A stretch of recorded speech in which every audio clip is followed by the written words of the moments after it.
മെഡിക്കൽസിലും കുറച്ച് മുത്തുക്കുടകൾ ലഭ്യമാണ്. എല്ലാം എടുത്തുകൊണ്ട് ഈ പ്രദർശനത്തിൽ പങ്കുചേരുവാനായിട്ട് പ്രത്യേകം ശ്രദ്ധിക്കണമെന്ന് ഞാനൊന്ന് അറിയിക്കുകയാണ്. ഇതിൽ നമ്മളെ ശ്രദ്ധിക്കേണ്ട ചില കാര്യങ്ങൾ എല്ലാവരും ഒന്ന് ശ്രദ്ധിക്കുക. അതനുസരിച്ച് വേണം, എങ്കിൽ മാത്രമേ നമുക്ക് ഭംഗിയായിട്ട് മുന്നോട്ട് കൊണ്ടുപോകാൻ സാധിക്കുകയുള്ളൂ. എല്ലാവരും ഈ ക്രമം സ്വീകരിച്ച് ഈ പ്രദർശനത്തിൽ പങ്കുചേരുമ്പോൾ നമുക്ക് ഭക്തി നിർഭരമായി ദൈവത്തിന്റെ അനുഗ്രഹം സ്വീകരിച്ചുകൊണ്ട് മുന്നോട്ട് പോകുവാനായിട്ട് സാധിക്കും. ഒത്തിരിയേറെ അനുഗ്രഹപ്രദമായ ഒരവസരമാണ് ഈ പ്രദർശനം. നാനാജാതി മതസ്ഥരായ പല സ്ഥലങ്ങളിൽ നിന്നൊക്കെ കടന്നു വന്നിരിക്കുന്ന ധാരാളം ആളുകൾ പ്രദർശനത്തിൽ പങ്കെടുക്കുന്നുണ്ട് എന്ന് നമുക്കറിയാം. എല്ലാവരുടെയും സുഗമമായ ഭാഗഭാഗിത്വവും അതുപോലെ തന്നെ അനുഗ്രഹപ്രദമായ ദൈവാനുഗ്രഹം ഒക്കെ ലഭിക്കുവാനും നമുക്കിടയാകണം. അതുകൊണ്ട് ഈ പറയുന്ന കാര്യങ്ങൾ ശ്രദ്ധിച്ച് അതനുസരിച്ച് നീങ്ങുവാനായിട്ട് ദൈവം ശ്രദ്ധിക്കുക. ഈ പ്രദർശനത്തിലെ ഏറ്റവും മുൻപിൽ ഉള്ളത് രണ്ടാം മേഖലയിൽ നിന്നുള്ള ആൾക്കാരാണ്, രണ്ടാം മേഖലക്കാരാണ് ഈ പ്രദർശനത്തിന്റെ ഏറ്റവും മുന്നിൽ നിൽക്കേണ്ടത്. അവിടെ ഏറ്റവും മുന്നില് ഒരു പൈലറ്റ് വാഹനം ഉണ്ടായിരിക്കും. ജോമോൻ പാണ്ടിമാക്കലിന്റെ പൈലറ്റ് വാഹനം. അതിൻ്റെ പിറകില് 3 കൊടികൾ. അതിൻ്റെ പിന്നിൽ ചെണ്ടമേളം, നാദഗംഗ കലാസമിതി കടനിക്കാടിന്റെ ചെണ്ടമേളം ആണ് അവിടെ ഉണ്ടായിരിക്കേണ്ടത്. അതിന് തൊട്ടു പിറകില് മരക്കുരിശു പിടിച്ചുകൊണ്ട് നടക്കുക. അതിനുശേഷം കടനിക്കാടിന്റെ തന്നെ ലൈറ്റ് വാഹനം ഉണ്ടായിരിക്കും. ആ ലൈറ്റ് വാഹനത്തിന് പുറകില് രാജ് കലാലയ കോട്ടയത്തിന്റെ ചെണ്ടമേളമാണ്.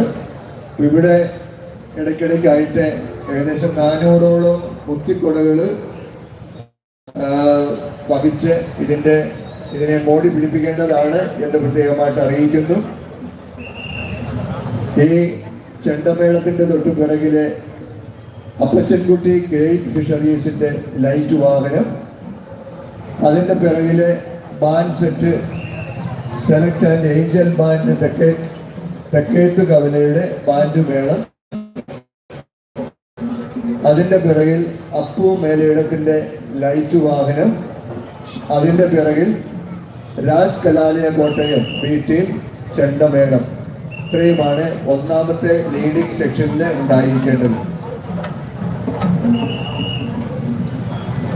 ഇത് ഭംഗിയായിട്ട് ക്രമീകരിച്ചിട്ട് ബാക്കി നമുക്ക് മുന്നോട്ട് പോകാൻ പറ്റുള്ളൂ. ആദ്യം ഈ പറയുന്ന രീതിയിൽ ഒന്ന് സജ്ജീകരിക്കുക.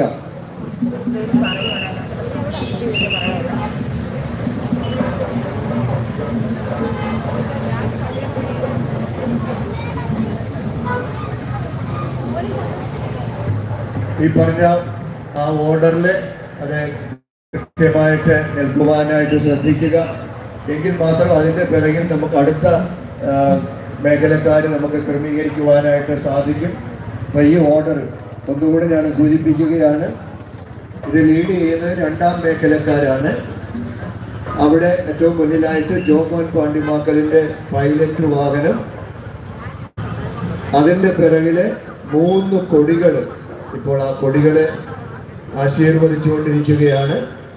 ആ കൊടികൾ ഈ പൈലറ്റ് വാഹനത്തിന്റെ തൊട്ടു പിറകിലായിട്ട് നിൽക്കുക. അതിന്റെ പിറകിൽ കടനിക്കാട് നാദഗംഗ കലാസമിതിയുടെ ചെണ്ടമേളക്കാർ നിൽക്കുക. അതിന്റെ പിറകിൽ മരക്കുരിശും വഹിച്ചുകൊണ്ട് നിൽക്കുക. അതിന്റെ പിറകിൽ കടനിക്കാടിന്റെ ലൈറ്റ് വാഹനം. പിന്നാലെ രാജ് കലാലയ കോട്ടയം ടീമിന്റെ ചെണ്ടമേളം. അതിന്റെ പിറകിൽ അപ്പച്ചൻകുട്ടി ഗ്രേറ്റ് ഫിഷറീസിന്റെ ലൈറ്റ് വാഹനം. അതിന്റെ പിറകിൽ ബാൻഡ് മേളം, അതായത് സെലക്ട് ആൻഡ് ഏഞ്ചൽ ബാൻഡ് തെക്കേത്ത് കവലയുടെ ബാൻഡ് മേളമാണ് അവിടെ നിൽക്കേണ്ടത്. അതിന്റെ പിന്നിൽ ലൈറ്റ് വാഹനം അപ്പു മേലയിടത്തിന്റെ